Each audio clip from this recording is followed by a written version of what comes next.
wabarakatuh. Allahumma inni abduka ibnu abdika ibnu amatika nasiyati biyadika madin fiyya hukmuka adlun fiyya qada'uka as'aluka bikulli ismin huwa laka sammaita bihi nafsak aw anzaltahu fi kitabik aw 'allamtahu ahadan min khalqik aw ista'tharta bihi fi 'ilmi al-ghaibi 'indak an taj'al al-Qur'an al-'azim rabi'a qalbi wa nura sadri wa jalaa'a huzni wa dhahaba hammi. Amin Allahumma amin. Amma ba'du. Ikhwatul iman, ikhwatu fid din, a'azakumullah wa uhibbukum fillah. Alhamdulillah summa alhamdulillah. Alhamdulillah ikhwan, dengan limpah kurnia daripada Allah Jalla wa Ala, kita sambung dalam majlis ta'lim kita ini. Kita berhenti pada muka surat 159. Betul Ustaz Samsul? Betul je? Dah sekali. Kita punya buku semua sama muka surat. Kalau sahabat Izam 153. Tempat kita berhenti di antaranya sentiasa berzikir kepada Allah, mendatangkan perlindungan daripada lupa kepada Allah. Sama. Baik. Dapat cikgu? Ada? Cikgu 159 juga. Sahabat Izam 153. Ini kita mengambil daripada pengarang kita, berhenti di situ di bawah tajuk faedah kita berzikir. Salam. Di sini ikhwan, ada satu perkara kita perhatikan juga, bahawa pengarang menghimpunkan sekali di sini, iaitu bila pengarang sedang menceritakan faedah zikir, terdapat dalam faedah zikir ini juga tujuan berzikir. Tapi penulis kita dia tidak membuka bab itu. Dia tak buka bab tu. Tapi selama kita duk perhati tengok tentang manfaat kita berzikir ini, secara tidak langsung dalam manfaat berzikir menghimpunkan tujuan berzikir. Kalau kita kata manfaat zikir, maksudnya kita merujuk kepada apakah faedah yang kita dapat dengan berzikir, yang balik kepada kita adalah bentuk habuan di dunia ataupun habuan di akhirat. Kalau kita merujuk kepada tujuan berzikir, maka kita akan nampak apakah tujuan Allah Ta'ala syariatkan kepada kita berzikir. Tujuan dia. Ustaz Nan di sini. Ustaz Nan demam. Kalau kita merujuk kepada tujuan berzikir, merujuk kepada apakah yang dikehendaki oleh syarak ataupun apakah yang dikehendaki oleh syari'. Syarak merujuk kepada syariat, syari' merujuk kepada pencipta syariat, Allah. Apakah yang Allah kehendaki daripada sebahagian daripada hikmah kita berzikir. Kalau kita perhati di sini yang kita nak sambung malam ni, dia kata zikir itu, penulis buka di bawah tajuk manfaat. Manfaat zikir, sentiasa berzikir kepada Allah mendatangkan perlindungan daripada lupa kepada Allah. Yang lupa itu merupakan sebab kesengsaraan bagi seorang hamba dalam kehidupan dunia dan akhirat. Sesungguhnya melupakan Allah Subhanahu wa taala menyebabkan lupa terhadap dirinya sendiri dari segala kemaslahatannya. Maslahat bermakna kebaikan dunia dan akhirat. Maka di sini juga ada tujuan berzikir. Apa dia tujuan berzikir, ikhwan? Tujuan berzikir supaya melahirkan rasa kita tidak lupa pada Allah. Juga manfaat zikir. Jadi yang ni dia pergi serampang dua macam. Bila kita man lazima bisyai, siapa yang suka melazimkan dengan sesuatu, dia tak akan lupa lah sesuatu. Pasal itu dikatakan kepada anak-anak, saya dengar Syekh masa di Masjidil Haram tu, dia tengok budak-budak hafal Quran, bila dia persengak kan, Syekh tu marah dia kata iqra waradli. Dia kata baca dan ulang. Baca dan ulang. Dia ulang iqra waradli. Dia mana budak-budak dia buat lena, dia panggil sedekah sekali. Bila baca kita ulang, kita ingat. Jadi kenapa orang hafaz Quran dia kena baca dan ulang supaya tak lupa. Maka bila kita duduk subhanallah, subhanallah, subhanallah, alhamdulillah, jadi kita sentiasa ingat. Maka itulah di antara manfaat dan tujuan kita berzikir. Dia kata, penulis kita kata, lupa kepada Allah ni menyebabkan hidup kita sengsara dunia dan akhirat. Oh dahsyat, nah? Dan itu Allah katakan dalam surah Taha yang selalu Ustaz Nan baca dalam salat, wa man a'rada an zikri fa inna lahu ma'isyatan dhanka. Jadi dhanka, siapa yang a'rada an zikri, siapa yang berpaling daripada zikir Allah, ingat Allah, maka Allah bagi pada dia satu kehidupan yang dhanka, sempit. Yang macam Ibn Qayyim sebut dalam kitab dia Miftah Darus Sa'adah, Ibn Qayyim kata kesempitan itu bermula pada hati. Bermula pada hati manusia. Jadi sengsara di akhirat ni kita tahulah, orang yang tak ingat pada Allah ni apa akan jadi dengan nasib dia di hari akhirat. Hatta orang ibadat diuji ibadat dia dengan lupa pada Allah pun ada masalah juga.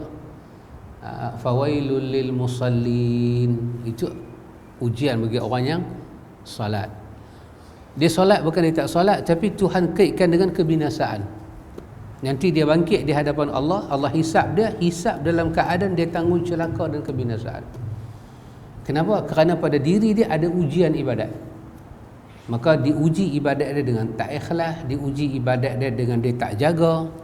Maka itu semua ada kaitan dengan dia lupa pada Allah, kebesaran Allah, tanggungjawab pada Allah, sengsara akhirat. Paling dahsyat, penulis kita kata, lupa pada Allah ni sebenarnya kita lupa kepada maslahat diri kita sendiri. Cuba tengok satu firman Allah, dia kata, Allah berfirman, wala takunu kalladzina nasullaha faansahum anfusahum ulaika humul fasiqun. Dan janganlah kamu seperti orang-orang yang lupa kepada Allah sehingga Allah menjadikan mereka lupa akan dirinya sendiri. Mereka itulah orang-orang yang fasik. Orang yang lupa kepada Allah. Dan Allah kata, Allah guna perkataan la takunu. Maksudnya larangan kita jadi golongan itu. La takunu wala takunu. Jangan sekali-kali kamu termasuk dalam mereka itu. Mereka itu mereka yang mana? Kalladzina, seperti orang-orang nasu Allah. Nasu Allah, mereka telah pun melupakan Allah. Apa perkataan dia? Nasullaha, mereka telah pun melupa Allah. Maka baru datang fa'ansahum, maka Allah lupakan mereka. Bukan Allah lupakan mereka dulu, tak, mereka yang lupa Allah. Jadi apa yang menyebabkan manusia ni lupa Allah? Macam-macam. Salah satunya kaitan dengan tajuk kita baca, dia tak pernah sebut nama Allah. Hatta ketika dia nak makan, bismillah ke, masa dia nak makan. Jadi ialah kalau kita nak duduk tengah-tengah malam, nak bangkit, nak subhanallah, subhanallah, itu mungkin berat.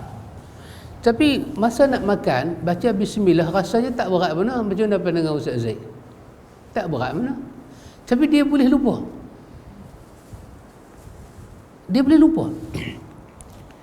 Yalah, kalau macam kita ni lupa, bukanlah kita ni bagus sangat cikgu, kita pun taklah ni sangat. Tapi macam orang selalu baca bismillah, lepas tu dia terlupa, mungkin terlupa tu bolehlah dia anggap lupa. Ya Allah, tak dikira lah. Tapi orang ni memang tak pernah baca bismillah. Macam mana kita nak kata dia lupa? Dia memang tak ada Allah tu dalam diri dia. Maka Tuhan kata ketika itu fa'ansahum, maka ada khabar daripada Allah. Maka Tuhan kata, Tuhan nak bagi satu khabar, dengan itu Allah mencipta hidup dia, dia lupa diri dia. Mungkin Allah Ta'ala yang maha mengetahui hakikatnya, mungkin dia lupa, kata dia akan balik di akhirat, akan ditanya oleh Allah Ta'ala. Dia ingat Tuhan tanya mungkin benda besar-besar aja, besar-besar aja kan. Seperti orang pernah kata pada Syekh Albani kan, masalah janggut tak apalah hal dengan janggut sangat, ada benda penting-penting dalam dunia lagi duk sembang pasal janggut ni pasal apa. Apa Syekh Albani kata, kalau janggut ni kecil, Allah tak akan perintah rasul dia untuk simpan. Bila Allah letak dalam dagu, bawah dagu rasul dia, dan Allah kata khilaf dengan Yahudi, maka janggut bukan benda kecil di syariat. Soal kamu nak simpan tak simpan, kamu punya hal. Tapi kalau kamu nak kata kecil, benda kecil ni Allah guna otak kita, ilham pada kita. Itu semua benda kecil. Otak kita ni tak mampu pakai benda besar. Maka Allah guna wahyu, maksumkan rasul untuk bercakap benda ni. Apa dia? Janggut. Maka dia tak kecil ya. Di sisi Allah dia tak kecil ya. Dia ada barakah, dia ada keberkatan. Maka bismillah. Bayang, nanti kita akan jumpa dalam Riyadhus Salihin, Nabi budak kecil, Nabi sanggup tampak tangan budak kecil. Budak nak makan, Nabi tampak tangan dia. Wahai, dia adalah rasulnya rahmah. Dia kalau jumpa sibian, budak-budak, dia dulu ibda'u salam kan, dia mula yang bagi salam. Dua benda ada pada budak tu, Nabi tampak tangan. Satu, budak tu makan tak basuh tangan dulu nak capai. Yang kedua, budak tu makan tak mau kata bismillah. Nabi kata, ya ghulam, samillah. Ghulam, sebut nama Allah. Qul biyamini. Nabi tu makan dengan kanan. Maka kalau benda tu kecil, kalau ini peradaban kecil, Allah akan guna otak kita.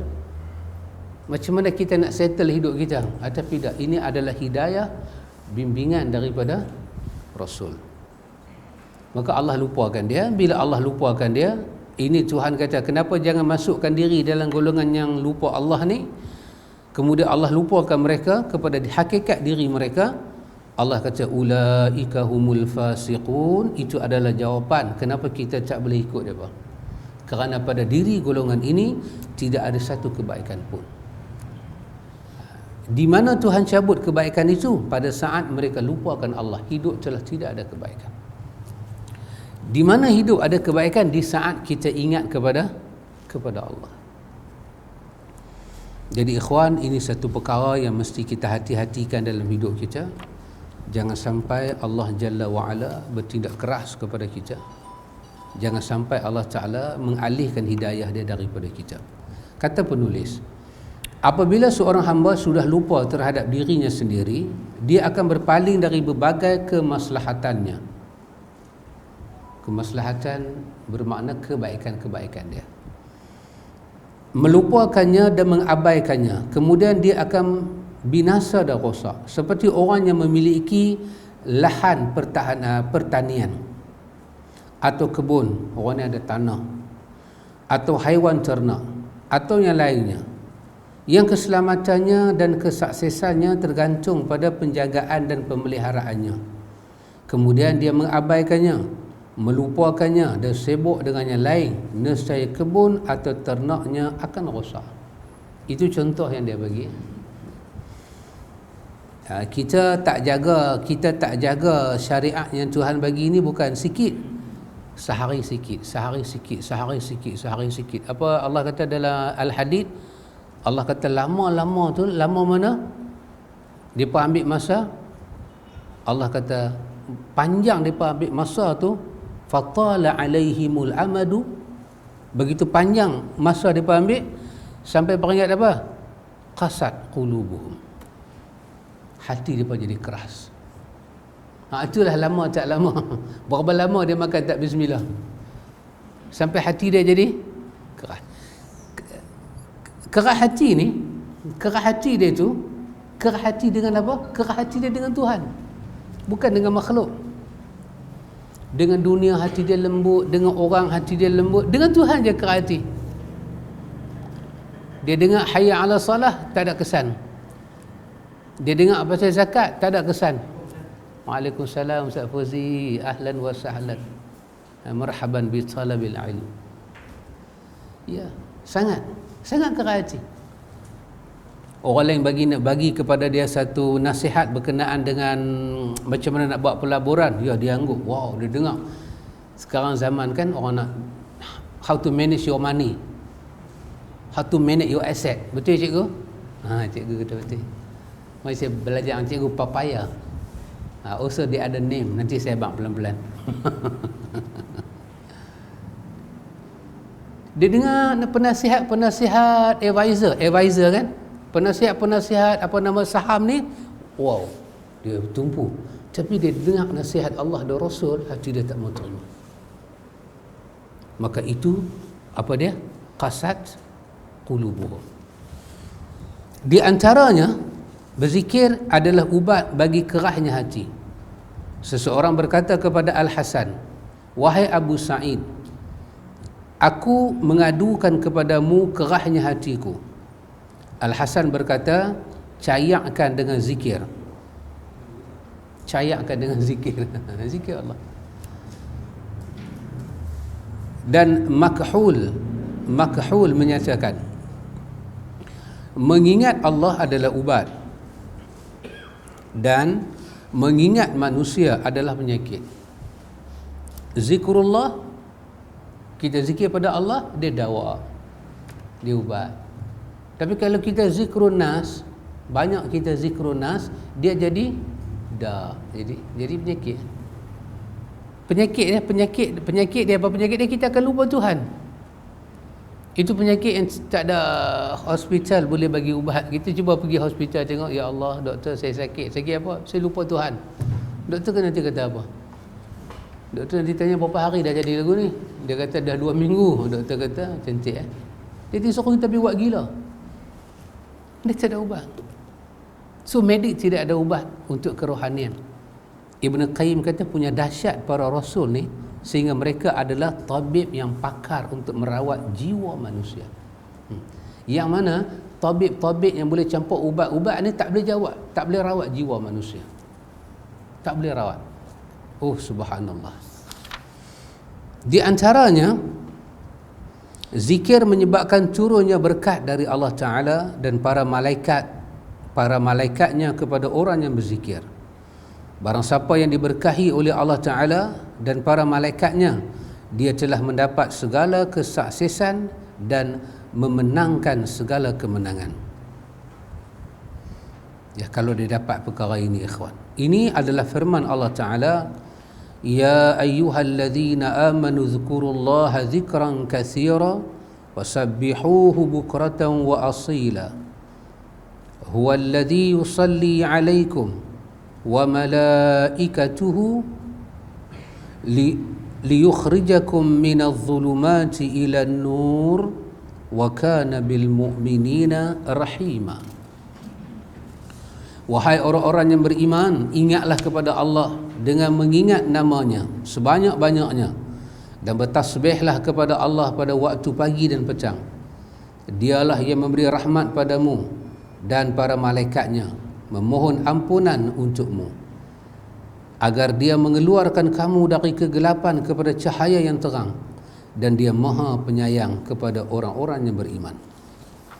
Jadi ikhwan, dalam ayat ini daripada surah Al-Ahzab, surah 33 ayat 41 sampai 43, Allah bagi tahu di antara perkara kita dapatnya ialah kita mendapat selawat daripada para malaikat. Apa makna selawat di sini? Doa para malaikat. Yang dengannya kita akan dapat nur. Kita akan dapat nur. Kita akan dapat nur. Liyukhrijakum minadh-dhulumati ila nur. Tengok dia keluarkan kita minadh-dhulumati dengan plural. Mina az-zulumat. Dia keluarkan kita, zikrullah banyak ni mengeluarkan kita daripada kegelapan. Dalam kegelapan itu ada kegelapan. Dalam kegelapan itu ada kegelapan. Ila nur, kepada cahaya. Ini menunjukkan kepada kita nur satu je. Sepatutnya dia kata minadh-dhulumati ilal anwar. Sepatutnya, tapi tak. Kalau dia kata anwar, bermakna cahaya Tuhan ni banyak. Tak ada, cahaya Tuhan tak banyak, satu je. Petunjuk satu saja, petunjuk tak ada dua, tak ada tiga. Ini sepakat Ahlus Sunnah wal Jamaah. Jangan duk merepek. Untuk mendapat petunjuk, sumber dia juga satu, petunjuk juga satu. Untuk mendapat petunjuk, cari jalan kedua, takkan dapat petunjuk. Ihdinas siratal al-mustaqim, kan? Lepas tu bagaimana mendapat petunjuk? Siratal lazina an'amta alaihim. Iaitu ada allazina an'amta alaihim, orang-orang yang kau telah beri kepada mereka nikmat petunjuk, para sahabat. Jadi tidak ada petunjuk yang banyak. Maka dengan kita berzikir pada Allah, kita memohon kepada Allah Jalla wa'ala, kita akan dapat. Dengan itu, takat ni kita baca ikhwan, kita berani menyatakan bahawa dengan pastinya untuk kita berzikir pada Allah Ta'ala, yang dengannya kita mendapat nur, yang dengannya dia mengeluarkan kita daripada zulumat, yang dengannya kita mendapat selawat daripada para malaikat, maka zikir kita itu bukan sebarangan zikir. Barang rekaan cikgu, dia tak sama dengan barang tulen. Ini barang ni kawan reka, kawan ceplok, kawan cipta. Ini barang tulen. Muka sama, semua sama sahabat Zaid. Tetapi benda tulen dengan benda tak tulen, mana boleh sama? Tak boleh sama, tak boleh. Ini zikir yang dicipta-cipta. Ini zikir yang Tuhan buat turun. Dia ni pakai zikir ni, dia ni pakai zikir ni. Nak menuju kepada tempat yang satu. Ini barang ciptaan, bolehkah bawa kita? Tak boleh. Kita nak sampai pada Tuhan, maka zikir itu datang daripada Tuhan. Jadi kalau kita nak zikir dalam bentuk khayal-khayal, just kita penuhkan masa yang kosong, tak mau bagi buang masa, pakailah zikir apa pun. Tapi kalau kita nak zikir itu merawat kita, zikir itu jadi ubat, dengan zikir itu kemasukan nur dalam jiwa kita, zikir itu kena datang daripada Allah melalui Rasulnya, diamalkan oleh para sahabatnya, kita menerima dari situ. Barulah zikir itu boleh cuci kita. Macam Ustaz Nan lalu kata, kaifiatnya, caranya, jumlahnya, masanya, kesemuanya daripada Allah dan Rasul. Sebab dia adalah barang tauqifiyah, barang yang kita kena waqaf ala Rasulillah, berhenti cara Rasulullah. Sebab zikir ini bukan dia zikir ini bukan tak ada tujuan. Zikir ini ada tujuan, nak membersihkan jiwa. Di antaranya bahawa Allah Jalla wa'ala akan membanggakan orang-orang yang berzikir di hadapan para malaikatnya. Ini lagi satu hal. Kita berzikir, Allah bangga dengan kita. Kita duduk seorang ke, kita dengan keluarga kita ke, kita lepas sembahyang kita berzikir jama'i, tapi dengan cara mufradi lah. Tapi semua orang berzikir masa tu. Sahabat ni berzikir wirid kan, wirid salat, orang ni, tapi dengan cara masing-masing. Maka ramainya orang berzikir masa tu, Allah mengingati kita di hadapan jumlah malaikatnya lebih besar. Kita sedang bawa makna zikir dengan maknanya khusus, bukan dengan makna yang umum. Kalau maknanya umum, majlis kita ni pun majlis zikir juga. Tapi di sini dengan makna yang khusus, iaitu bacaan-bacaan dan kalimat-kalimat tertentu. Cuba bayang,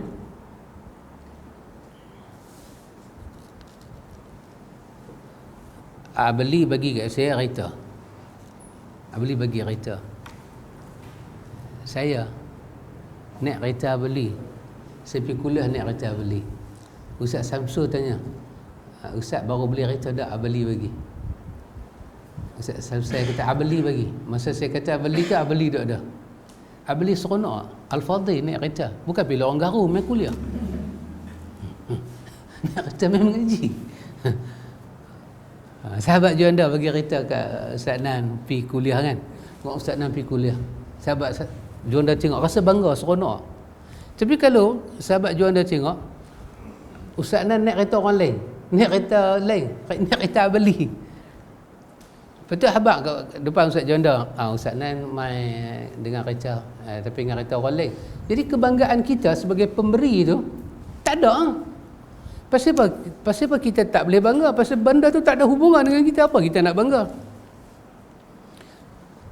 Allah tengok kita berzikir di dunia, dia bangga. Pasal apa dia bangga? Zikir yang dia bagi, zikir yang dia buat turun, maka dia berbangga. Pasal barang dia, ciptaan dia, dia nuzul, kita dengan penuh kehormatan, ta'zim, menjunjung kasih. Tiba-tiba kita duduk ramai-ramai lepas sembahyang kita berzikir, dengan zikir yang Tuhan tak nuzul. Macam mana Tuhan nak bangga? Benda yang kita zikir itu tak ada kena-mengena dengan Tuhan. Yang duk seronok kita seorang lah. Kita seronok lah. Kita seronok sambil lupa diri, pejam, serban jatuh, apa semua jatuh. Jam lucu pun tak sedap. Oh, kita rasa puas berzikir. Tetapi untuk dapat hadis ni, Allah membanggakan orang-orang yang berzikir di hadapan para malaikat, kita tak dapat. Inilah ikhwan benda yang paling rugi dan merugikan. Ini kata dia seperti yang disebutkan dalam hadis Abu Sa'id Al-Khudri. Dia menyatakan kharaja Muawiyatu ala halqatin fil masjidi faqala ma ajlasakum qalu jalasna nadhkurullaha qala Allah ma ajlasakum illa zaka qalu wallahi ma ajlasana illa dhaka qala ama inni lam astahlifkum tuhmatan lakum wa ma kana ahadun limanzilati min rasulillahi sallallahu alaihi wasallam aqalla anhu hadithan minni wa inna rasulallahi sallallahu alaihi wasallam kharaja ala halqatin min ashabihi faqala ma ajlasakum qalu jalasna nadhkurullaha wa nahmaduhu ala ma hadana lil islami wa manna bihi alaina qala Allahi ma ajlasakum illa dhaka qalu wallahi ma ajlasana illa dhaka qala ama inni lam astahlifkum tuhmatan lakum walakinnahu atani Jibrilu fa akhbarani anna Allah azza wa jal yubahi bikumul malaika. Ini dalam riwayat Muslim. Kata Abi Sa'id Al-Khudri, pada satu hari Muawiyah radhiyallahu an melewati sebuah halaqah majlis di masjid. Kemudian dia bertanya, majlis apa ni? Mereka menjawab, kami duduk di sini untuk berzikir pada Allah. Muawiyah bertanya lagi, demi Allah, benarkah kalian duduk-duduk di sini hanya untuk itu? Mereka menjawab, demi Allah, kami duduk hanya untuk itu. Mereka menjawab, demi Allah, kami duduk hanya untuk itu. Kata Muawiyah, sungguh aku tidak menyuruh kalian bersumpah kerana mencurigai kalian. Kerana tidak ada orang yang menerima hadis daripada Nabi SAW lebih sikit daripada aku. Sesungguhnya Rasulullah SAW pernah melewati halaqah para sahabatnya. Lalu Rasulullah SAW bertanya, majlis apa ini? Mereka menjawab, kami duduk untuk berzikir kepada Allah dan memujinya atas hidayahnya berupa Islam dan anugerahnya kepada kami. Rasulullah sallallahu alaihi wasallam bertanya lagi, demi Allah, apakah kalian duduk di sini hanya untuk itu? Mereka menjawab, demi Allah, kami duduk di sini hanya untuk ini. Sabda Rasulullah sallallahu alaihi wasallam selanjutnya, sungguh aku tidak menyuruh kamu bersumpah kerana mencurigai kamu, tetapi kerana aku telah didatangi Jibril alaihi salam. Kemudian Jibril memberitahukan padaku bahawasanya Allah Jalla wa'ala membanggakan kalian di hadapan para malaikat. Ya, itu dia. Kita duduk, kita nahmadullah, kita memuji Allah Ta'ala, nazkurullah, kita zikir Allah di atas apa? Di atas ma hadana lil Islam wa manna bihi alaina, di atas hidayah Islam Tuhan bagi dan nikmat Tuhan pada kita. Kita duduk, kita sembang. Seorang kata alhamdulillah, seorang kata Allahu akbar, seorang kata masya Allah, seorang bersyukur pada Allah. Itu sahaja kita buat sudah menjadi kebanggaan. Itu sahaja kita buat sudah menjadi kebanggaan. Nabi kata Allah hantar malaikat Jibril mai. Jibril kata Allah bangga, Allah sebut nama-nama hampa semua ni di majlis lagi besar. Jadi kerana itu ikhwan, untuk mendapatkan inilah kita kena pastikan yang kita sebut itu Allah, Rasul, zikir kepada Allah, tidak lain, tidak bukan. Jangan cipta apa-apa zikir. Nak pakai zikirnya khusus, ambil yang ada dalam agama. Saya fikir tak salah kalau kita nak zikir. Dari segi salah sahabat Rizal, hasbi rabbi jalallah ma fi qalbi ghairullah nur Muhammad sallallahu. Setengah orang dia tukar, hasbi rabbi jalallah ma fi qalbi ghairullah la ilaha illallah. Saya fikir secara fikir tak salah pun kita nak zikir dengan zikir ini, nak pakai dia sebagai zikir. Tapi dilihat secara adakah itu yang Tuhan nuzulkan sirah dan lafaz itu. Dilihat ke situ, tak jadi nak pakai ini sebagai zikir. Sebab dia akan jadi buang masa, Ustaz Nan. Betul tak? Dia jadi buang masa. Kita nak mengangkat martabat kita di sisi Allah. Sahabat mai belah sini supaya ada laluan orang boleh jalan. Dan ini sampai tak ada laluan. Lelaki Pulau Pinang semua pemalu. Waduh, untunglah siapa kahwin dengan lelaki Pulau Pinang. Semua pemalu pergi ke dinding. Bagi laluan. Sini boleh duduk, sana boleh duduk. Ya ikhwan. Jadi saya fikir tak salah pun. Kalau orang tanya kita salah ke tak salah, tentu jawapan kita tak salah. Tu benar, ya Allah. Kita duduk saja. Wa raja'na ya Allah. Wa nadimna ala ma fa'alna. Itu bukan zikir pun. Tu benar ya Allah, aku taubat pada hang. Wa raja'na, aku kembali pada hang. Wa nadimna ala ma fa'alna, aku menyesal di atas apa yang aku dah buat. La ilaha illallah. Best apa? Best. Tapi kalau dilihat dari segi taubat dan istighfar, pengaduan Nabi pada Allah, adakah itu yang Tuhan nuzulkan? Dah. So why you waste your time? Lebih baik kita baca Allahumma anta rabbi la ilaha illa anta sekali pagi, sekali petang. Lebih baik kita kata astaghfirullah. Lebih baik kita kata subhanallah wa bihamdihi subhanallahil azim. Apa akan jadi? Berat kita punya timbangan dan dikasihi oleh Tuhan yang bersifat dengan Ar-Rahman.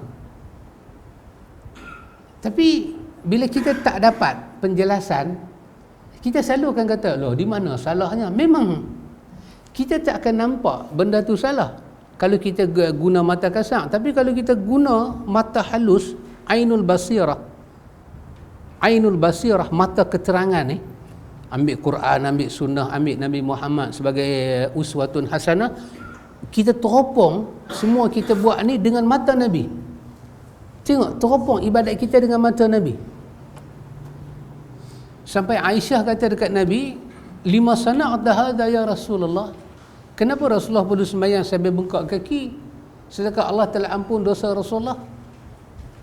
Apa Nabi sebut? Untuk mendekatkan diri pada Allah. Nabi kata, aku suka jadi hamba yang bersyukur. Tiba-tiba orang ni yang bersyukur pada Allah, dia tak jadi pun zikir-zikir ni sebagai zikir mendekatkan diri dia pada Allah. Kalau kita nak kata ni satu kita punya nasyid, nasyid lah, tak apalah. Saja-saja nak buat nasyid-nasyid tu benar, ya Allah, daripada duk ho-ha, I like it, you like it. Jadi tak tentu hala. Nasyid bukan zikir. Tapi bila kita iktiraf dia zikir dan kita jadikan dia sebagai, lepas maghrib kita pasang kat TV, pasang kat radio, seolah-olah itu macam mana untuk jawab azan pula. Sedangkan doa wasilah kita lupa betapa besarnya doa wasilah. Maka ketika itu kita ada masalah. Kita mendidik umat dengan cara yang Allah tak nuzulkan. Maka ini ikhwan, apa yang kita buat tidak mendapat kebanggaan, maka hilanglah barakah. Di antaranya, sesungguhnya seluruh amal yang disyariatkan ditegakkan untuk mengingat Allah Jalla wa'ala. Firman Allah, innani anallahu la ilaha illa ana fa'budni wa aqimis salata li dhikri. Sungguh aku ini Allah, tidak ada Tuhan selain aku, maka sembahlah aku dan laksanakanlah salat untuk mengingati aku. Allah kata innani anallah. Tengok bahasa dia. Kalau Allah kata anallah dah okey dah, tapi tak, innani anallah, sesungguhnya aku ini Allah. Nak kata apa lagi? Jangan cari Tuhan yang lain. Anallah, selesai dah. Tapi dah, innani anallah, sesungguhnya aku ni. Siapa aku ni? Allah. La ilaha illa ana. Jangan sekali-kali kamu sembah ibadah selain daripada aku. Fa'budni, maka hampa kena sembah aku saja. Fa'budni, hampa kena sembah aku saja. Aqimis salah, dirikan salat, li zikri, supaya salat itu membawa kamu kepada ingat pada aku. Maka inilah kita kata tadi, di samping penulis menceritakan manfaat zikir, di sini juga ada tujuan zikir. Apa dia? Mengingati Allah. Yakni untuk menegakkan zikir padaku. Syekhul Islam mengungkap mengenai firman Allah Ta'ala, utlu ma uhiya ilaika minal kitabi wa aqimis salata innas salata tanha 'anil fahsya'i wal munkar wa la zikrullahi akbar wallahu ya'lamu ma tasna'un. Bacalah kitab, yakni Al-Quran yang telah diwahyukan kepadamu Muhammad, dan laksanakanlah salat. Sesungguhnya salat itu mencegah dari perbuatan keji dan mungkar. Dan ketahuilah, mengingat Allah, yakni salat itu lebih besar keutamaannya dari ibadah yang lain. Allah mengetahui apa yang kamu kerjakan. Dia menyatakan benar adanya bahawa makna ayat di atas adalah bahawa salat memiliki tujuan yang besar. Salah satunya lebih besar dari yang lain. Sesungguhnya salat mencegah dari perbuatan keji dan mungkar. Dalam salat juga ada tujuan zikir terhadap Allah, yang mana itu lebih besar dari mencegah terhadap perbuatan keji dan mungkar. Ya. Ini ikhwan, ayat ini Allah Ta'ala menghimpunkan di sini tentang betapa besarnya tentang salat itu dan tujuan salat itu. Sebesar-besar zikir adalah salat. Sebesar-besar zikir adalah salat. Maka dalam zikir Allah kata supaya kamu ingat pada aku. Dalam salat Allah kata walizikrullahi akbar. Jadi Ibn Taymiyah kata di antara benda besar salat boleh bagi sumbangan pada kita apa dia? Dia cegah kita daripada fahsya dan mungkar. Tapi lebih besar daripada tu, lebih besar bila kita salat mencegah kita daripada fahsya dan mungkar. Tapi lebih besar daripada tu, ialah solat mesti membawa kita ingat pada Allah. Kerana manusia ingat pada Allah lah, dia boleh meninggalkan fahsyak dan mungkar.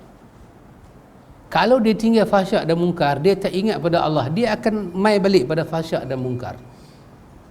Ini ada orang buat fahsyak mungkar, gila-gila punya fahsyak dan mungkar dia buat, tapi sekali dia ingat pada Allah, Allah leburkan dosa fahsyak dan dosa mungkar. Dahsyat.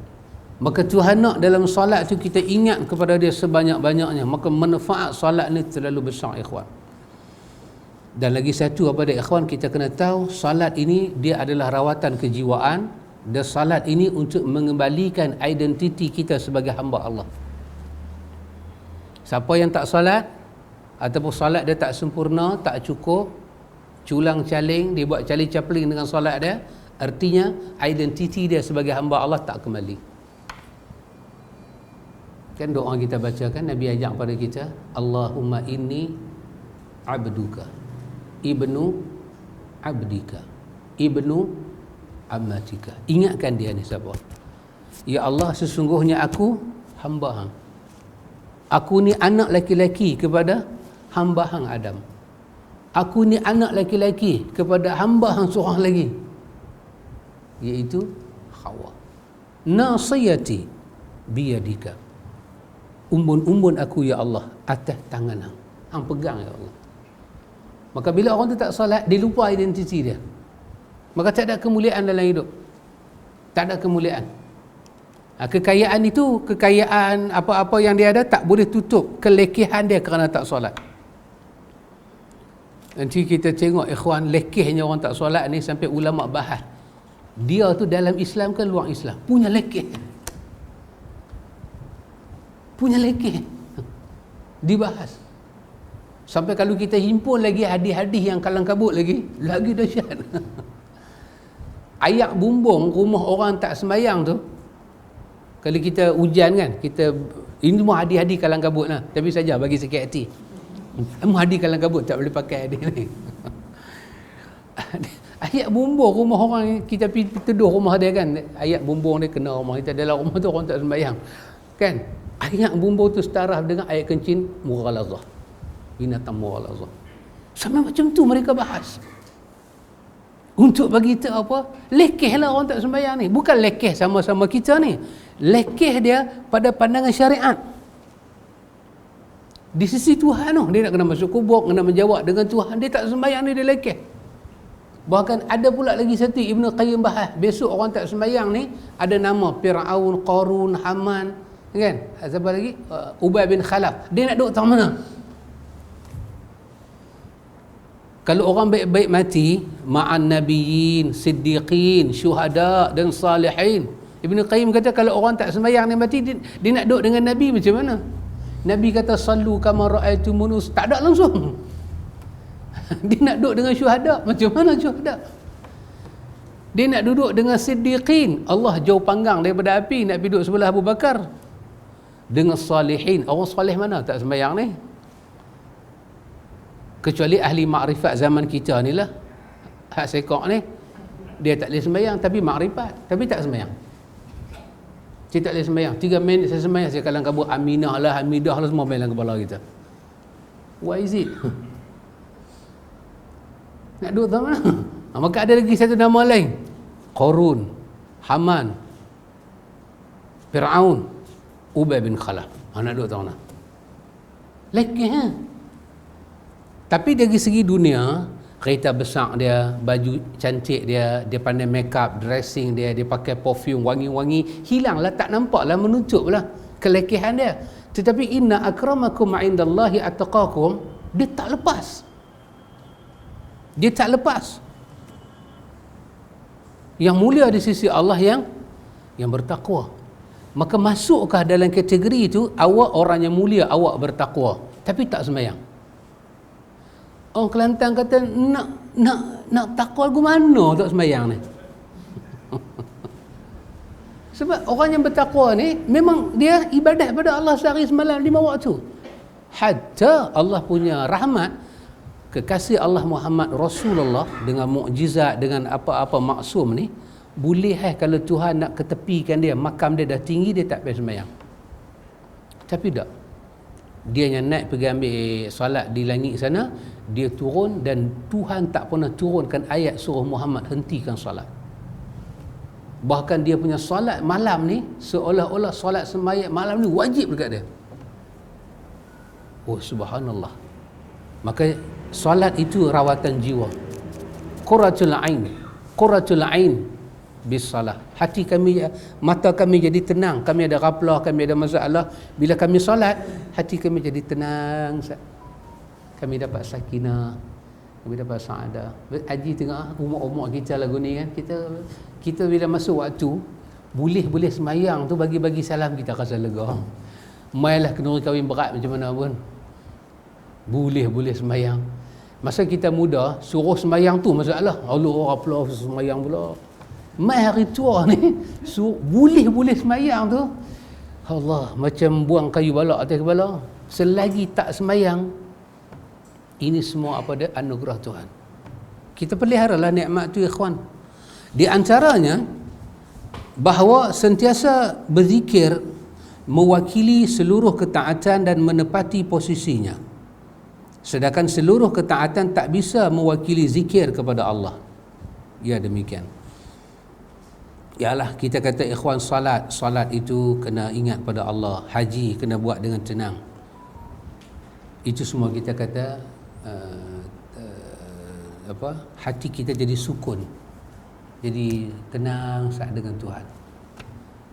Maka bila kita kata zikrullah, sebut nama Allah, dia bagi kita relax. Ya ayyatuhan nafsul mutmainnah. Bila dia relax, irji'i ila rabbik. Kata-kata dia, baliklah jumpa Tuhan. Roh kita cabut, kita baliklah jumpa Tuhan. Tapi di sini, di masa kita hidup, roh kita tak tercabut. Macam mana nak balik jumpa Tuhan? Zikrullah. Zikrullah tu kita balik pada stesen kita. Kita kata kat diri kita. Kita kata kepada diri kita, kembali pada Allah. Kembali pada Allah. Pasal itu ikhwan, kita punya ghaflah, kita punya susah hati, kita punya kalang kabut, kita punya gelisah, kita punya sedih, kita punya tension dalam hidup, stres kita, kembali pada Allah. Irji'i ila rabbik. Kata dha' yadaka ala sadrik. Tak tangan kita di atas dada. Faqul li nafsi.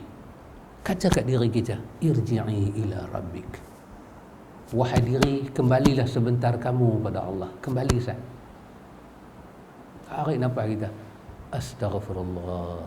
Orang tengah marah ni, parang di tangan ni, nak lawan sangat-sangat ni. Tak puas hati, aku tak tetak dia, aku tak boleh hidup. Aku lagi tetak dia, aku tak boleh duduk.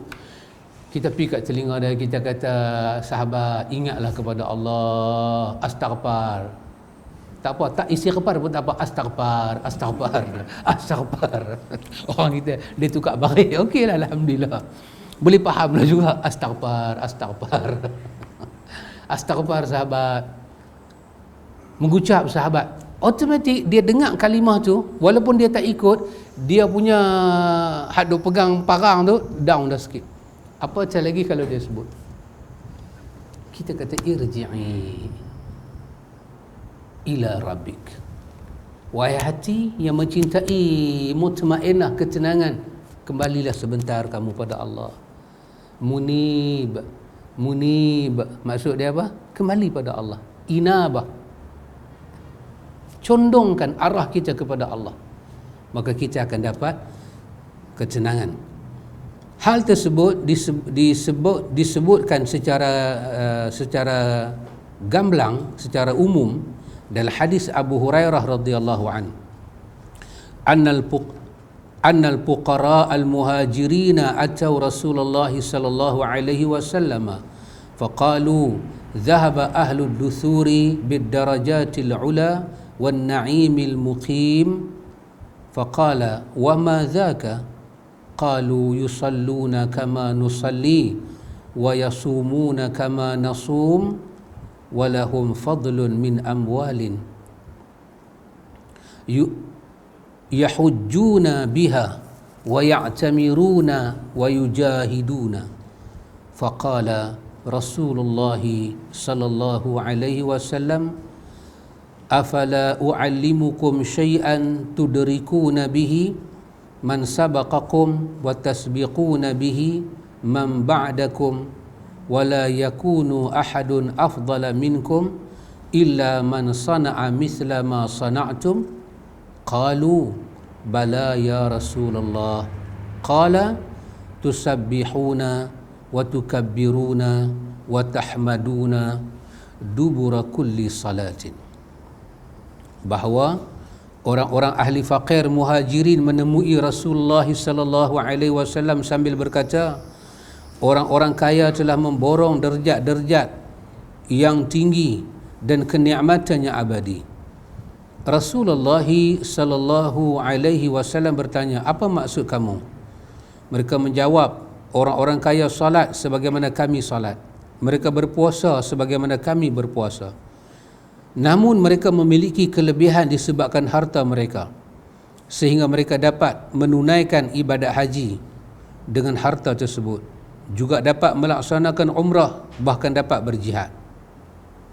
Maka Rasulullah sallallahu alaihi wasallam bersabda, maukah aku ajarkan pada kamu sekalian sesuatu yang kerananya kamu bisa menyusul orang-orang yang mendahului kebaikan kalian, dan kalian bisa mendahului kebaikan orang-orang sesudah kalian, dan tak seorang pun lebih utama daripada kalian selain yang berbuat seperti yang kalian lakukan. Mereka menjawab, tentu wahai Rasulullah. Beliau bersabda, kalian bertasbih, bertakbir, bertahmid setiap habis salat. Ini dalam riwayat Bukhari. Salat yang kita duk buat tu, Nabi kita miskin, kita apakah, automatik amal kita standing orang kaya. Tapi kalau orang kaya pula pergi buat lagu tu, nasib apa-apa. Nisbah orang kaya kan dulu, zaman-zaman dulu, nisbah orang dulu, orang kaya kan, dia jenis ambil duit, dia jarang buat. Jadi orang miskin banyak kan dia boleh buat dengan harta, tapi bila amalan-amalan macam ni, biasanya orang kaya ni dia payahlah buat. Tapi orang kaya sekarang dah, dia pun nak buat sama, dia nak buat, kita pun buat, dia lebih lah. Tetapi Allah Jalla wa'ala tetap ada lagi satu perhitungan dia. Apa dia? Nilai ibadat letak kepada setinggi mana kita ikhlas. Orang ni puasa, orang ni zakat. Ini saya dengan sahabat saya ni Al-Fadil. Kenapa saya dipanggil Al-Fadil? Sebab saya tak ada tauliah. Kalau ada tauliah jadi ustaz. Ustaz nak ada tauliah. Saya tak ada tauliah. Baik, nisbah kita bercakap, saya semayang, antum semayang, saya puasa, antum puasa. Kita kata based on reality kita punya mujtama', kita punya masyarakat. Bila sebut golongan ustaz ni, dia automatik lebih daripada orang walaupun sama-sama solat. Bila ada Ustaz Zaid dapat baby, nak apa, tahnik kan, belah mulut. Sahabat Zaid tengok saya ada, tengok Abeli ada, nak bagi siapa belah mulut? Dengan Allah. Jawab tak ikhlas langsung. Kalau bagi Abeli maknanya sahabat kena picit mata. Saya Al-Fadil, saya ada. Biasa orang cari ustaz ni warak ustaz lebih warak, ustaz lagu tu, ustaz lagu ni. Tapi Allah ni alhamdulillah, dia ada sistem lain. Apa nama, apa gelaran hang punya pasal. Tapi kalau hang boleh buat ibadat kepada aku dengan nilai hang sebagai seorang hamba yang sedang diri, hang mulia. Inilah satu benda yang ada di sisi Allah yang menyelamatkan kita di hari akhirat nanti. Kerana itu tak bimbang miskin atau kaya, sumbang banyak atau sumbang sikit. Jadi ibadat kita tu gilang gemilang tu bukan kerana kita ni siapa, bukan kerana kita ni ada nama, name tag kita Al-Fadil, Ustaz, Sahibu Samaha wa Ashabul Fadilah, Samahatu Syekh, dah. Tapi nilai. Kalau nama-nama ni semua jadi, saya ingat rugi berbenar lah balik, rugi berbenar lah orang yang tak dapat gelaran ustaz ni. Rugi berbenar. Tapi Nabi telah ceritakan yang Abu Hurairah pengsan 2-3 kali tu, ini orang yang mati syahid, tapi Allah ada satu perhitungan besar untuk hitung dia. Tengok-tengok dalam hati perut dia ada masalah. Jadi kerana tu kita tak bimbang lah, penilaian yang cukup adil ada di sisi Allah. Maka lepas sembahyang kita bertasbih, kita bertahmid, kita bertakbir, subhanallah.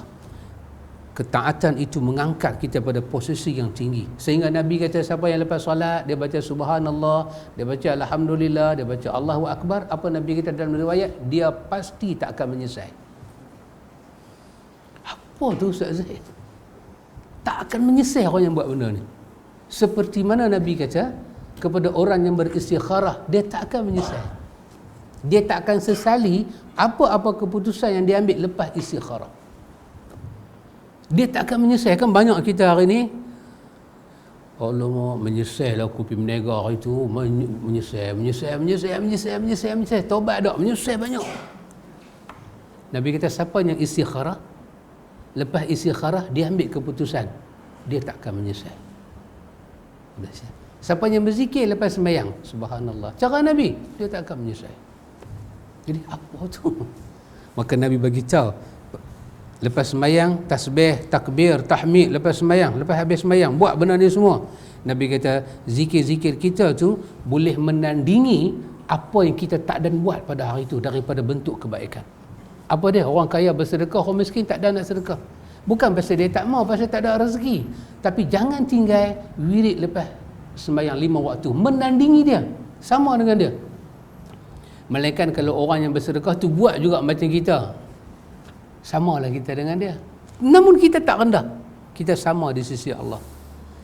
Dari Ibnu Mas'ud radhiyallahu an, dia menyatakan, dia kata li an asabbihallaha ta'ala tasbihatin ahabbu ilayya min an unfiqa adadahunna dananira fi sabilillahi jalla wa ala.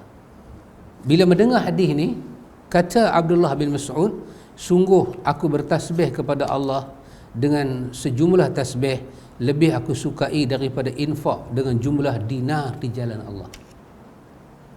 Pasal besarnya tasbih lepas sembahyang. Anda tengok, pasal tu anda tengok hadis ni, bila Nabi sebut tasbih, tengok Nabi susun siap-siap tak mana tasbih tu yang bawa ganjaran lepas solat. Lepas solat. Macam hadis tadi, hadis Muawiyah kita baca tadi kan. Hadis ni orang-orang sufi ambil dalil untuk kata inilah zikir kita ramai-ramai ni. Tapi hadis Muawiyah tu juga dah bagi penjelasan apa maksud dia. Nahmaduhu ala ma hadana lil Islam. Kami duduk bersyukur pada Allah, puji Allah atas nikmat Islam, bukan zikir khusus cara ramai-ramai tu. Setiap hadis datang dia tak bagi kita keliru, ikhwan. Itu sifat hadis-hadis yang sahih dapat kita cam, dia tak bagi kita keliru. Dia bagi satu sirah yang wadah, satu penjelasan yang sangat wadah, terang dan nyata. Di antaranya kita berzikir. Zikir memberikan kekuatan pada hati orang yang berzikir, juga pada tubuhnya, sehingga dengan zikir itu ia mampu melakukan sesuatu yang diperkirakan tidak akan sanggup dilakukan tanpa zikir. Tengok, Rasulullah sallallahu alaihi wasallam telah mengajarkan putrinya Fatimah dan Ali radhiyallahu anhuma untuk sentiasa bertasbih setiap malam. Apabila mereka nak tidur sebanyak 33, bertahmid sebanyak 33 kali dan bertakbir sebanyak 34 kali. Ketika Fatimah meminta pelayan dan mengadu pada Rasul mengenai hal yang ia derita ketika membuat adunan, bekerja dan berkhidmat. Kemudian Rasulullah sallallahu alaihi wasallam mengajar hal tersebut dan baginda bersabda, "Fahadha khairun lakuma min khadimin." Nabi kata ini lebih baik untuk kamu berdua daripada seorang pelayan. Ini dalam riwayat Bukhari dan Muslim. Ini zikir ini ikhwan, dia bagi kekuatan pada tubuh badan. Masa nak tidur dan baca ayat-ayat amanah Rasul, ayatul kursi, apa-apa lebih kurang. Dah baca lah Al-Falaq, An-Nas semua, dah baca Embuih Tapak Tangan semua dah habis dah. Tasbih lah, subhanallah, subhanallah 33. Tasbih. Apa akan jadi? Dia menyumbang tubuh badan kita. Dia sumbang tubuh badan kita. Dia bagi kita. Tak perlu pagi-pagi nak makan makjun gamak salasa. Tak perlu. Makjun kuat salasa. Tak perlu. Ini kita buat. Sangat dahsyat ikhwan. Dan ini saya ingat lagi ikhwan, kita baca ulama-ulama kita sebut hadis ni. Hadis ni ada 13 pengajaran. Hadis ni 13. Di antaranya pelajaran rumah tangga. Pelajaran rumah tangga. Ya. Kalau kita masuk dalam sebuah rumah tangga, kita dapati wanita suka mengadu. Tak larat lah. Bila dia mengadu tak larat, lelaki dia buat tak tahu aja. Itu adalah fitrah. Fatimah mengadu, Sayyidina Ali tak tolong dia duk adun tu. Sayyidina Ali banyak kerja di luar kot. Balik kawan nak rehat Ustaz. Nak duduk Ustaz. Duduk tu Fatimah duduk apa? Adun tepung. Tak adun tepung macam mana? Macam orang tua duk buat bedak. Tak larat, letih ni pakai riang. Orang belikat semua timbul tu. Jangan cari pasal. Ali tak ada tolong. Ali ada banyak aja. Maka itu adalah fitrah. Tapi mai penceramah dengan ideologi lain ni, ada kata tak boleh. Dalam rumah tangga ni berat sama dipikul, itu adalah equal.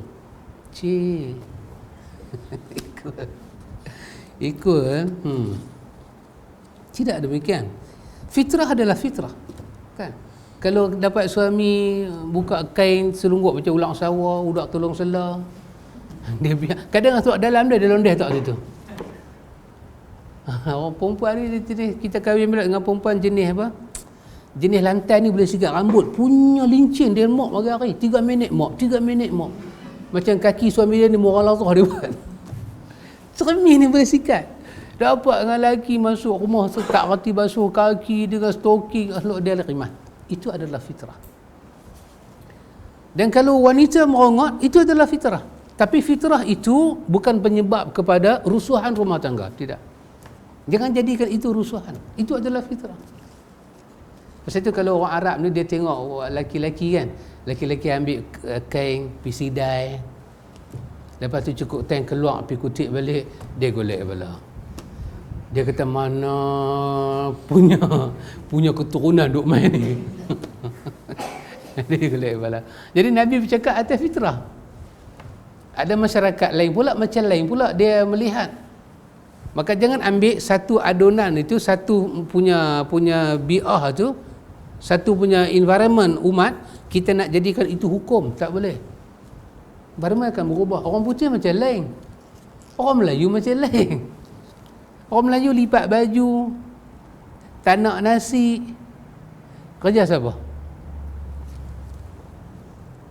Tapi rumah dia, siapa masak nasi, tengok lelaki dia masak nasi, terus mak mentua hati beletiak. Hang duduk dengan aku 13 tahun, 40 tahun, hang tak pernah sidai satu kain, hang kahwin dengan tak keluar perempuan, hang kahwin dengan betina ni, hang dia keluar.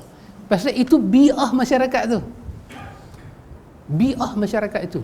Agama datang dalam hadis Tirmizi, dikatakan Nabi ni iza dakhala baitahu, bila Nabi masuk ke dalam rumah dia, kana mihnatu ahli. Nabi reti keluarga dia. Itu saja.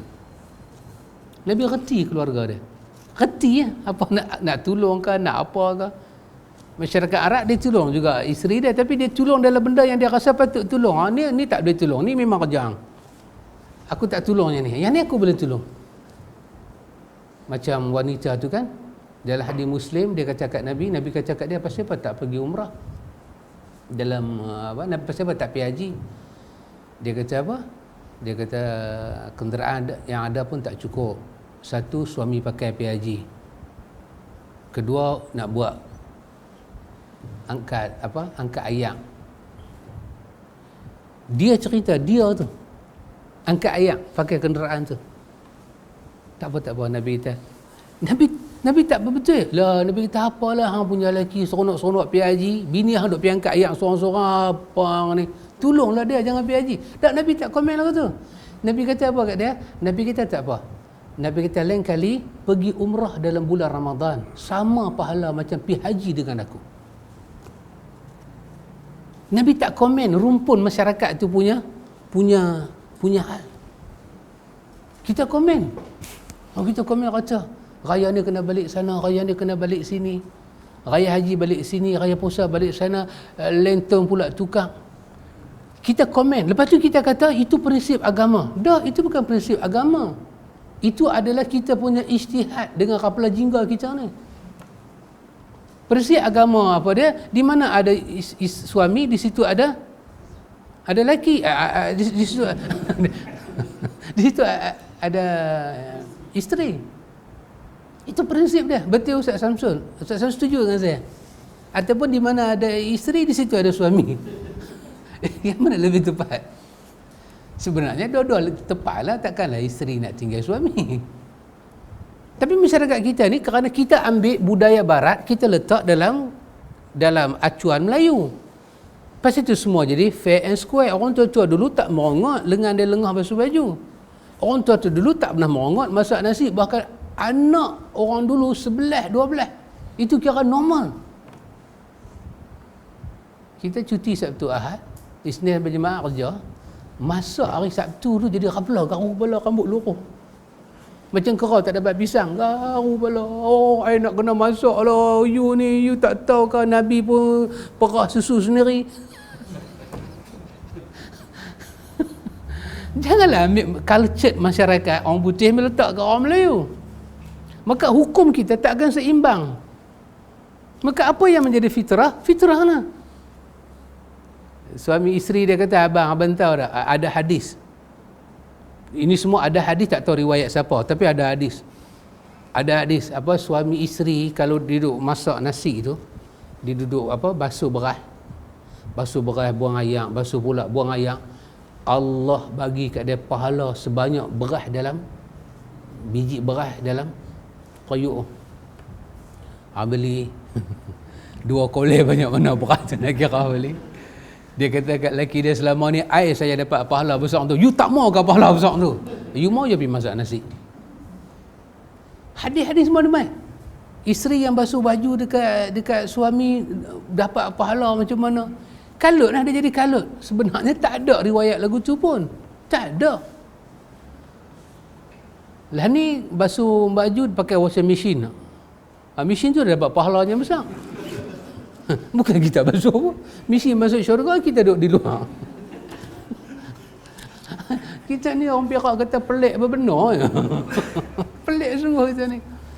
Perhitungan kita tu tak betul. Ini kenapa ikhwan? Daripada umat yang tidak mengenal sirah, kemudian mengambil culture budaya lain, datang letak dalam kita punya peradaban, kemudian mengambil nas-nas agama tanpa dia tahu nas tu merujuk kepada apa.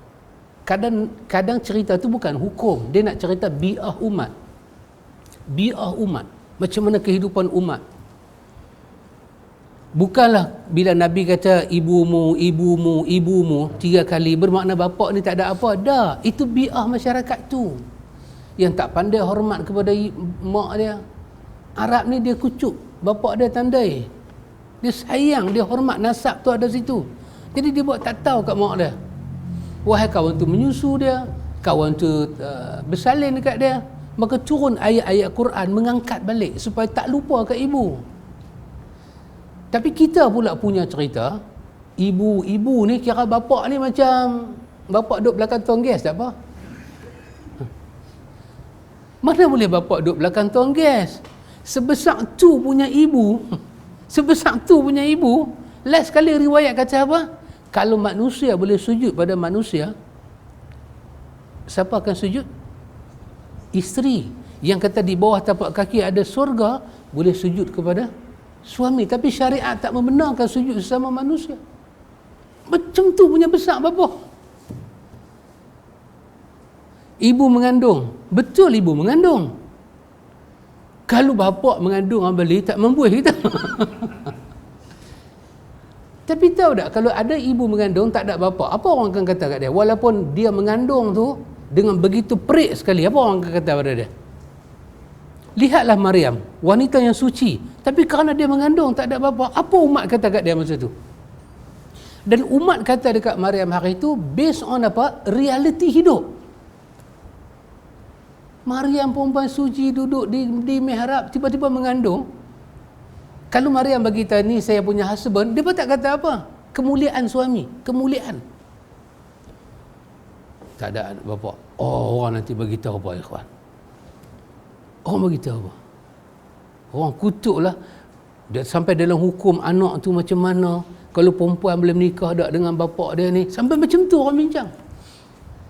Memang Nabi sebut ibumu, ibumu, ibumu. Tapi itu bukan untuk jentik bapa keluar karier. Tak, bapa tetap player. Bapa tetap pemain. Mana boleh pergi jentik kepala bapa tu? Tak boleh. Sampai orang kita kata kalau nak bagi duit RM3 mak, RM1 bapa. Mana boleh macam tu? Kawan tu dengan kopi, dengan rokok, dengan apa nak beli, RM1 yang bagi, mana boleh? Mak tak isap rokok. Jadi dia punya tu tak betul. Kadang-kadang hadis tu betul, tapi kita punya nampak hadis tu, kita nampak benda lain. Kita tak nampak realiti Nabi datang nak membasuh kehidupan Arab masa tu, sampai tak pandang kemuliaan wanita. Maka turunlah ayat-ayat Quran, wahnan ala wahnin wa fisaluhu fi amain. Angkat balik bagi budak-budak ni buka mata. Derita dalam derita. Dia susu kamu 2 tahun. Tengoklah apa jadi kat dia. Turun ayat khas untuk mengangkat. Tapi untuk bapa-bapa ni sepatutnya Quran kata ar-rijalu qawwamuna 'alan nisa. Laki-laki itu di atas wanita.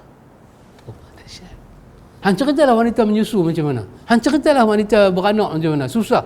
Ar-rijalu qawwamuna 'alan nisa. Kenapa? Itu memang pasrah hidup. Memang macam tu pattern dia. Bukan pasal laki-laki ke, bukan pasal perempuan. Pasal hidup ni dia tak sama. Iklim sana macam ni, iklim ni macam ni. Orang putih kena buat Mother Day. Pasal apa? Di rumah orang tua pun tak ada. Zaman dulu, Dark Angel. Melayu panggil apa Ustaz Zaid? Dark lah. Bukan Donald Duck. Dark ni, dark apa? Gelap apa? Zaman gelap mereka. Dia pun tak tahu apa. Lama-lama Mother Day, bapak pula jadi masalah. Father Day pula. Bapak, biar orang tak peduli pula dah. Agama tak. Ustaz Nah lalu sebutkan 3 benda dipasang dengan 3 benda kan? Apa? Taat kepada Allah, syukur pada mak bapak. Taat apa? Apa? Macam dah. Beriman dan amal soleh. Lagi satu? Semayang dan zakat. Di paduan dia. Ya, sebut tentang kesyukuran pada Allah kan? Anishkurli wali walidayka. Allah kata kau belajar syukur pada aku, ingat jasa kedua mak bapak kamu. Ya, betul. Tapi inilah masalah kita ya kawan. Maka zikir di antaranya dapat melindungi dari kemunafikan, kerana orang munafik sangat sikit sekali berzikir. Allah berfirman mengenai orang-orang munafik, innal munafiqina yukhadi'una Allah wa huwa khadi'uhum wa iza qamu ila salati qamu kusala yura'una an-nasa wa la yadhkuruna Allah illa qalila. Sesungguhnya orang munafik itu hendak menipu Allah, tapi Allah lah yang menipu mereka. Apabila mereka berdiri untuk salat, maka mereka lakukan dengan malah. Mereka bermaksud riak, ingin dipuji di hadapan manusia, dan mereka tidak mengingat Allah kecuali sikit sekali. Ka'ab menyatakan bahawa siapa yang memperbanyakkan zikir, dia akan terbebas daripada kemunafikan. Oleh kerana itu, wallahu a'lam, Allah Ta'ala menutup surah Al-Munafiqun dengan firman-Nya,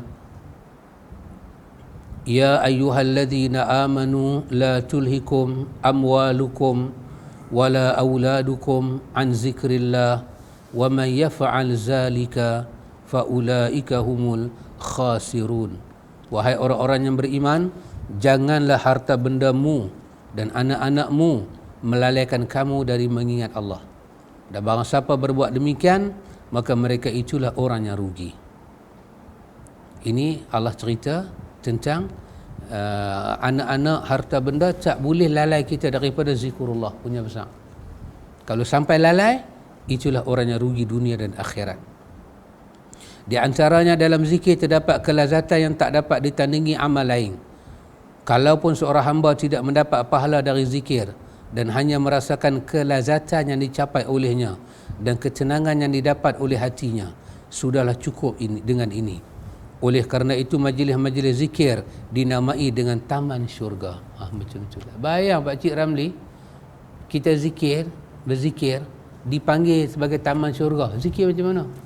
Yang boleh mengubah persepsi itu, maka bukan sebarangan zikir.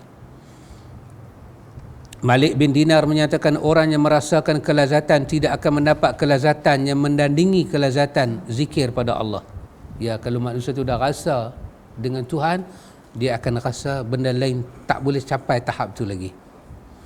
Di antaranya sentiasa berzikir bererti memperbanyakkan saksi bagi seorang hamba di hari kiamat. Ya, kita habis tak ada, tangan kita duduk berjalan, ini semua akan jadi. Kenapa kita tak perlu biji tasbih? Nak pakailah, tapi tak perlu sangat. Pasal apa? Pasal zikir Nabi ni 3 kali, 70 kali, 75 kali, 100 kali, 200 pun tak ada. Jadi sudah cukup dengan tangan ni. Kira lah macam mana pun tak ada. Nak kira terbalik pun tak apa kalau pandai kira. Nak kira lagu ni pun tak apa, boleh. Atas bawah-bawah atas tak boleh, tak apa. Itu sudah cukup dengan jumlah jari yang ada. Takat 100 cukup dah.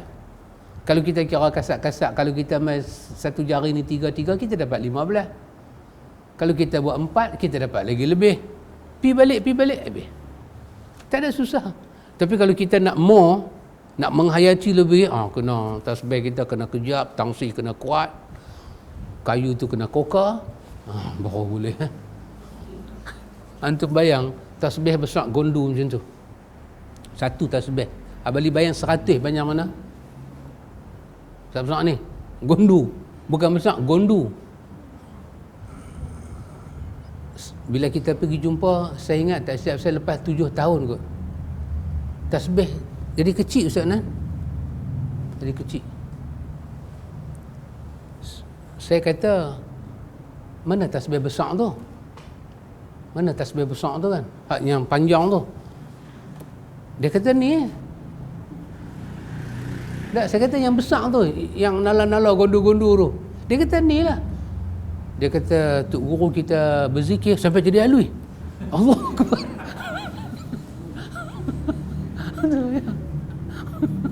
Boleh bayang cikgu, ni apa kebenda ni? Zikir sampai jadi alui. Mujuk dia tak alui. Dia alui. Maknanya melazimi zikir, awaklah teruk minta tu, tak payahlah. Di antaranya bahawa zikir lebih utama dari doa. Zikir adalah pujian pada Allah, sedangkan doa adalah permintaan seorang hamba atas keperluannya. Maka bagaimanakah kedudukan yang satu bila dibandingkan dengan yang lain? Zikir juga merupakan sebab terkabulnya doa, kerana doa yang didahului oleh zikir dan pujian lebih utama dan lebih dekat untuk dikabulkan daripada doa yang kosong daripada zikir. Zikir ni Allah suka.